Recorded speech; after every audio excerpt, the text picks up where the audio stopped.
জিলাৰ ৰঙাপাৰাৰ ফুলবাৰী চাহ বাগিচাত ষষ্ঠতম কেন্দ্ৰীয় অধিৱেশন হ'ব সদৌ অসম ভোজপুৰী পৰিষদৰ কেন্দ্ৰীয় অধিৱেশন। এই কেন্দ্ৰীয় অধিৱেশনক কেন্দ্ৰ কৰি ফুলবাৰী চাহ বাগিচাত এক ব্যাপক প্ৰস্তুতি চলিছে। মই সামগ্ৰিক পৰিৱেশ দেখুৱাই লৈছোঁ, মোক সতীৰ্থই দেখুৱাব। ইয়াত প্ৰস্তুতি চলিছে কেন্দ্ৰীয় অধিৱেশনৰ, যি 3 দিনীয়া কেন্দ্ৰীয় অধিৱেশন অনুষ্ঠিত হ'ব সদৌ অসম ভোজপুৰী পৰিষদৰ। এই পৰিৱেশৰ সামগ্ৰিক পৰিৱেশ মই দেখুৱাই লৈছোঁ।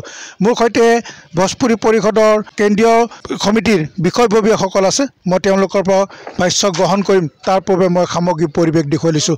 এয়া হৈছে ৰঙাপাৰা ফুলবাৰী চাহ বাগিচাৰ কেন্দ্ৰীয় অধিৱেশনৰ স্থলী। ইয়াত এনেদৰে এতিয়া ব্যাপক প্ৰস্তুতি চলিছে। মই জানিবলৈ বিচাৰিম যে ইয়াত কেনেধৰণৰ ইয়াত অনুষ্ঠিত হ'ব কেন্দ্ৰীয় অধিৱেশন, 3 দিনীয়া কাৰ্যসূচী তেওঁলোকে কিদৰে পালন কৰিব। ইয়াত কেন্দ্ৰীয় মন্ত্ৰী ৰাজনাথ সিং ডাঙৰ ইয়াত আহিব।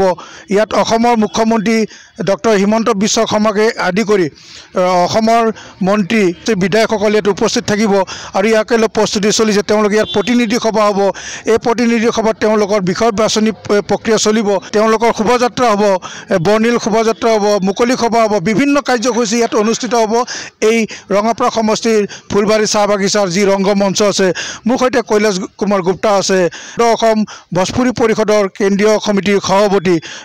দাদা, ইয়াত প্ৰস্তুতি কেনেকুৱা চলিছে? ষষ্ঠতম আপোনালোকৰ যি অধিৱেশন, এই অধিৱেশন ফুলবাৰী চাহ বাগিচাত অনুষ্ঠিত হ'ব।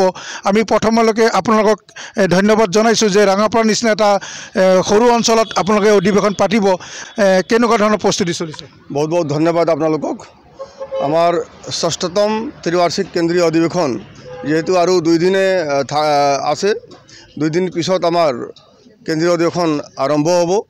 পোনপ্ৰথমে আমাৰ যিটো 16 তাৰিখ 16 ফেব্ৰুৱাৰীত আমাৰ ফ্লেগ হোষ্টিং ইয়াতে হ'ব।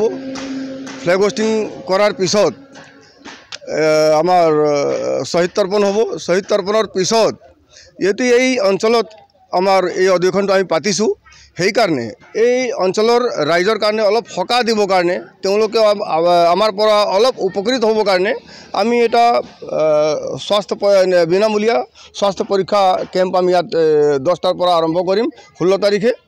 আৰু 16 তাৰিখৰ 11টা বজাত আমি আকৌ ইয়াৰ পৰা গৈ ৰঙাপাৰাৰ যিটো আমাৰ ছ'চিয়েল ৱেলফেয়াৰ ছ'চাইটি আছে, এই প্ৰাংগণতে আমাৰ প্ৰতিনিধি সভা আৰম্ভ হ'ব।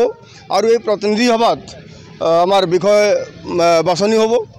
যেহেতু আমাৰ সংবিধান আছে আৰু সংবিধান মতে প্ৰত্যেক 3 বছৰ মূৰে মূৰে আমি আমাৰ অধিৱেশন পাতোঁ। আৰু অধিৱেশনত আমাৰ যি বিষয়ববীয়া থাকে তেওঁলোকক সাল সলনি হয়। এইবাৰো আমি সাল সলনি অলপ কৰিম। লগতে 17 তাৰিখে আমাৰ এই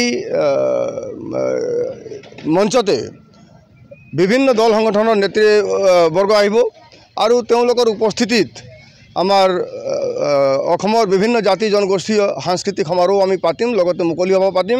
আৰু ইয়াৰ পৰা আমি এটা মেছেজ দিম যে আমি সকলো জাতি জনগোষ্ঠী বিভিন্ন ভাষা ভাষী লোকে একেলগত মিলি একেলগত থাকি আৰু আমাৰ অসমৰ কেনেকৈ আমি আৰু অসমক আগুৱাই লৈ যাম, শান্তিৰে সম্প্ৰীতিৰে আমি কেনেকৈ আগুৱাই লৈ যাম, তাৰ কাৰণে আমি চিন্তা চৰ্চা কৰিম। আৰু লগতে আমাৰ যিমান দল সংগঠন আহিব তেওঁলোকৰ নেতৃবৰ্গৰ পৰা আমি দিহা পৰামৰ্শ লৈ কিনি আগত আৰু ভালকৈ কাম কৰিবলৈ আমি চেষ্টা কৰিম। লগতে 18 তাৰিখে আমাৰ ৰাতিপুৱা 9টা বজাত ৰঙাপাৰা শিৱ মন্দিৰৰ পৰা আমাৰ এটা 12 বৰণীয়া শোভাযাত্ৰা, সাংস্কৃতিক শোভাযাত্ৰা আৰম্ভ হ'ব। আৰু ইয়াত 12টা আমি আশা কৰিছোঁ যে এই সভাস্থলীলৈ 12টালৈকে আমি পাই যাম। আৰু 12টাৰ পৰা ইয়াৰ পোৱাৰ লগে লগে আমি আমাৰ মুকলি সভা আৰম্ভ কৰিম। মুকলি সভাৰ আৰম্ভণিতে আমি আমাৰ এটা স্মাৰিকা বিমোচন কৰিম। তাৰপিছত আমি মুকলি সভা আৰম্ভ কৰিম। এই মুকলি সভাত আমাৰ ভাৰত চৰকাৰৰ ৰক্ষা মন্ত্ৰী মাননীয় শ্ৰী ৰাজনাথ সিং ডাঙৰীয়া আহিব। আৰু আশা কৰিছোঁ যে ইয়াৰ পৰা আমি এটা ভাল খবৰ পাম, আমাৰ ৰাইজে উপকৃত হ'ব আৰু অসমৰ কাৰণেও ভাল আমি কিবা এটা বাৰ্তা পাম। আমাৰ প্ৰথম ডিমাণ্ড ইয়াৰ পৰা আছে যে অসমত যি বানপানী হয়, এই বানপানীৰ অস্থায়ী সমস্যা সমাধান কৰিব লাগে। আৰু এই বানপানী যিটো আমাৰ প্ৰত্যেকবাৰ আহে, এই আপদাটোক ৰাষ্ট্ৰীয় আপদা বুলি ঘোষণা কৰক। এইটো আমাৰ মূল প্ৰথম ডিমাণ্ড থাকিব। তাৰ লগে লগে আমি বহুত ডিমাণ্ড আছে, সেইদিনা আমি কথা পাতিম, চিন্তা চৰ্চা কৰিম। আৰু ইয়াৰ আপোনালোকে যোগেদি আমি অসমৰ বিভিন্ন ভাষা ভাষী ৰাইজক অনুৰোধ জনাইছোঁ যে তেওঁলোকে 18 তাৰিখে ইয়াত 12টা বজাত উপস্থিত হৈ কিনি এই মহা অধিৱেশনটো সফল কৰে যাতে তেওঁলোকক অনুৰোধ জনালোঁ। জয় অসম, জয় ভোজপুৰী।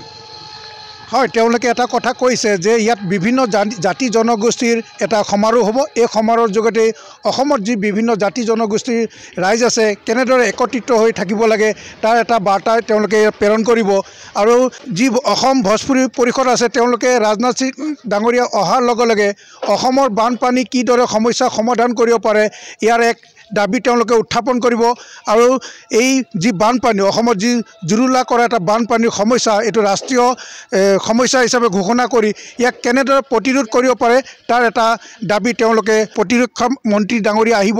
এই মন্ত্ৰী ডাঙৰীয়াক তেওঁলোকে এখন স্মাৰকপত্ৰ প্ৰদান কৰিব বুলি তেওঁলোকে জানিবলৈ দিছে।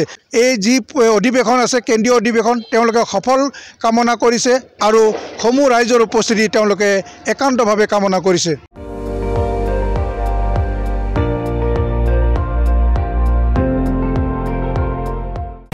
আপুনি চাই আছে ND24, সৰ্বশ্ৰেষ্ঠ নহয় সৰ্বোত্তমৰ দৌৰ।